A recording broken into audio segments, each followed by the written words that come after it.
కర్నూలు జిల్లా నంద్యాల ఉప ఎన్నికల నోటిఫికేషన్ ఇంకా రానేలేదు. అయినా పార్టీలు మాత్రం ఎన్నికల వేడిని రగిలిస్తూనే ఉన్నాయి.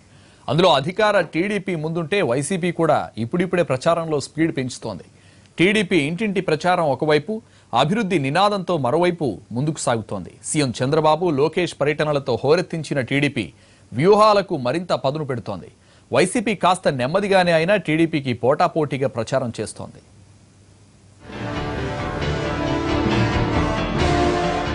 నంద్యాల ఉప ఎన్నిక టీడీపీ వైసీపీ భవిష్యత్తును నిర్దేశించబోతోందా? 2019 ఫైనల్ పోరుకు ఈ ఉప ఎన్నికను సెమీఫైనల్ గా భావిస్తున్నాయి రెండు పార్టీలు.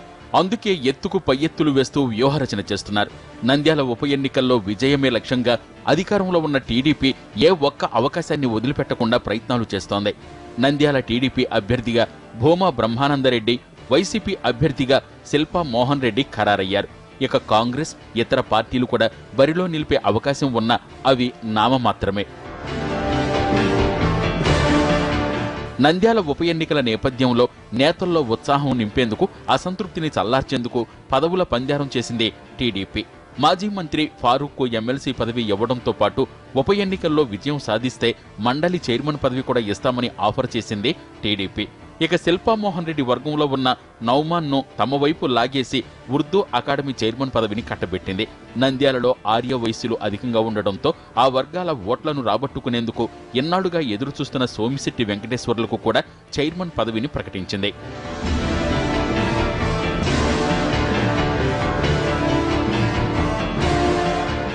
మరోవైపు నేతల మధ్య ఉన్న విభేదాలు టీడీపీని కలవరపెడుతున్నాయి. నంద్యాల టీడీపీలో ఒకటి కాదు, రెండు కాదు, ఏకంగా 4 గ్రూపులున్నాయి. మంత్రి Akhilapriya group, SPY Reddy group, Farooq group, ఏవి సుబ్బారెడ్డి గ్రూపు. వీటన్నింటినీ సమన్వయం చేసేందుకు మంత్రులు కాల్వ శ్రీనివాసులు, ఆదినారాయణ రెడ్డి, అమరనాథ్ రెడ్డిలు నిత్యం నంద్యాల టూర్ వేస్తున్నారు. చంద్రబాబు కూడా ప్రత్యేకంగా ఏవి సుబ్బారెడ్డిని పిలిపించి తాను ఉన్నాననే భరోసా ఇచ్చి ఎన్నికల్లో చురుగ్గా పాల్గొనేలా ప్రయత్నించారు. దీంతో పాటు వైసీపీలోని ముఖ్య నేతలకు గాలం వేసేందుకు మంత్రుల బృందం ప్రయత్నిస్తోంది. మరోవైపు రాజ్యసభ సభ్యుడు, ఎంపీ టీజీ వెంకటేష్ కూడా అఖిలప్రియతో కలిసి రోడ్ షో నిర్వహించి ఆర్యవయసుల మద్దతు కూడగట్టే ప్రయత్నం చేశారు. ఇక జిల్లా అధ్యక్షుడు సోమిశెట్టి వెంకటేశ్వర్లు క్రమం తప్పకుండా నంద్యాలలో ప్రచారం చేస్తున్నారు. డిప్యూటీ సీఎం కేఈ కృష్ణమూర్తి, మాజీ ఎమ్మెల్యే ఎస్వి మోహన్ రెడ్డి, మంత్రి కేఈ ప్రభాకర్లు కూడా నంద్యాలపైనే దృష్టి సారించారు. టీడీపీ నుంచి గెలుపొంది శిల్పా మోహన్ రెడ్డితో పాటు వైసీపీలో చేరిన కౌన్సిలర్లను తిరిగి రప్పించేందుకు షోకాజు నోటీసులిచ్చారు అధికార పార్టీ నేతలు. లేని పక్షంలో అనర్హత వేటు వేసి పదవుల నుండి తప్పిస్తామని హెచ్చరించారు. దాంతో 6 కౌన్సిలర్లు టీడీపీ గూటికి చేరేందుకు సిద్ధంగా ఉన్నట్టు సమాచారం. ఓవైపు రాజకీయ వ్యూహాలకు పదును పెడుతూనే మరోవైపు అభివృద్ధి పనులతో దూసుకెడుతోంది అధికార పార్టీ.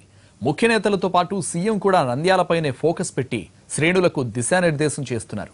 ఎట్టి పరిస్థితుల్లోనూ గెలిచి తీరాలన్న సందేశం ఇస్తున్నారు. మరోవైపు ప్రతిపక్ష వైసీపీ ఏమాత్రం హడావిడి లేకుండానే పని కానిచ్చేస్తోంది. వివిధ వర్గాలను వరుసగా కలుస్తూ మాట తీసుకుంటున్నారు ఆ పార్టీ నేతలు. నంద్యాలలో పెద్ద ఎత్తున అభివృద్ధి పనులు చేపట్టడం ద్వారా ఓటర్లను ఆకట్టుకునేందుకు ప్రయత్నిస్తోంది అధికార టీడీపీ. సుమారు 1500 కోట్ల రూపాయల పనులకు సీఎం చంద్రబాబు, మంత్రి నారా లోకేష్ శంకుస్థాపనలు చేశారు. నంద్యాల పట్టణంతో పాటు రూరల్ మండలం గోస్పాడు మండలంలో ఈ పనులు చేపట్టనున్నారు. 890 కోట్లతో 13,000 ఇళ్ల నిర్మాణం, 79 కోట్లతో రోడ్ల విస్తరణ, వెలుగోడు రిజర్వాయర్ నుంచి నంద్యాలకు తాగునీటి కోసం 132 కోట్లు ఖర్చు చేయడానికి ప్రణాళికలు సిద్ధమయ్యాయి. అలాగే 38 కోట్లతో మురుగునీటిని శుద్ధి చేసి కుందూ నదికి విడుదల చేయనున్నారు. పంచాయతీరాజ్ శాఖ ద్వారా సుమారు 40 కోట్లతో బీటీ రోడ్లు, సీసీ రోడ్లకు శంకుస్థాపన చేశారు. 46 గ్రామాలకు తాగునీరు అందించేందుకు 78 కోట్ల రూపాయలు ఖర్చు చేస్తున్నారు. సుమారు 37 కిలోమీటర్ల మేర సీసీ రోడ్లు నిర్మించడానికి శంకుస్థాపన చేశారు. కాపు ఓటర్లను ఆకట్టుకునేందుకు 3 కోట్లతో కమ్యూనిటీ హాల్, దళితుల కోసం 60 లక్షలతో అంబేద్కర్ కమ్యూనిటీ హాల్ నిర్మించేందుకు జీవో జారీ చేశారు.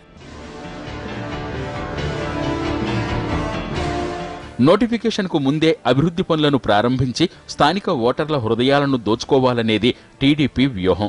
అందుకోసం సీఎం చంద్రబాబు ఇప్పటికే ఒకసారి పర్యటించారు. ఈ నెల 3వ వారంలో మరోసారి సీఎం జిల్లా పర్యటనకు రానున్నారు. ఇక మంత్రి నారా లోకేష్ కూడా నంద్యాల నియోజకవర్గంలో సుడిగాలి పర్యటన చేశారు. ఒకే రోజు 7 చోట్ల శంకుస్థాపనలు చేసి సభల్లో ప్రసంగించారు. నంద్యాల నియోజకవర్గాన్ని ఆదర్శ నియోజకవర్గంగా తీర్చిదిద్దుతామని హామీ ఇచ్చారు లోకేష్. ఇక వైసీపీ అభ్యర్థి శిల్పామోహన్ రెడ్డి తన పేరు ప్రకటించిన మరుసటి రోజు నుంచే నియోజకవర్గంలో ముఖ్య నేతలను కలిసి మద్దతు కూడగట్టే ప్రయత్నం చేశారు. స్వయంగా ఇళ్లకు వెళ్లి చాలాసేపు వారితో మాట్లాడి బయటపడి మద్దతివ్వకున్నా అంతర్గతంగా తన గెలుపు కోసం ప్రయత్నించాలని కోరుతున్నారు. ప్రస్తుతం శిల్పామోహన్ రెడ్డి కూడా ఇంటింటి ప్రచారం మొదలెట్టారు. పీఏసీ చైర్మన్ బుగ్గన రాజేంద్రనాథ్ రెడ్డి, బొత్స సత్యనారాయణ, అనంత వెంకటరామిరెడ్డి, ఎమ్మెల్యే రవీంద్రనాథ్ రెడ్డిలు నంద్యాలలో సమన్వయం చేసే పనిలో ఉన్నారు. వైసీపీ అభ్యర్థి శిల్పామోహన్ రెడ్డి, గౌరు చరిత, రాజగోపాల్ రెడ్డి ప్రతిరోజు ఇంటింటి ప్రచారం చేస్తున్నారు. వైసీపీ శ్రేణుల్లో భరోసా కల్పించేందుకు ముఖ్య నేతలు తరచూ వచ్చి వెళుతున్నారు. నంద్యాలలో ప్రధానంగా ముస్లిం, కాపు, వైశ్య, రెడ్డి, క్రిస్టియన్ ఓట్లు అధికంగా ఉన్నాయి. దాంతో ఆయా వర్గాల వారిని దగ్గర చేసుకునేందుకు కుల పెద్దలను పిలిపించుకుని మాట్లాడటం లేదా వారి ఇంటికే వెళ్లడం ద్వారా వారి నుంచి హామీ తీసుకుంటున్నారు వైసీపీ నేతలు. కొందరిని లాడ్జీలకు పిలిపించుకుని సంప్రదింపులు చేస్తున్నారు. అయితే ఈ పనంతా వైసీపీ చాలా వరకు హడావుడి లేకుండానే కానిచ్చేస్తోంది. ఎన్నికల నోటిఫికేషన్ రాకుండానే ఎంత హడావుడి చేస్తున్నాయి పార్టీలు. మరి నోటిఫికేషన్ వెలువడ్డాక పరిస్థితి ఎలా ఉంటుందోనని ఆసక్తిగా చర్చించుకుంటున్నారు స్థానిక ఓటర్లు.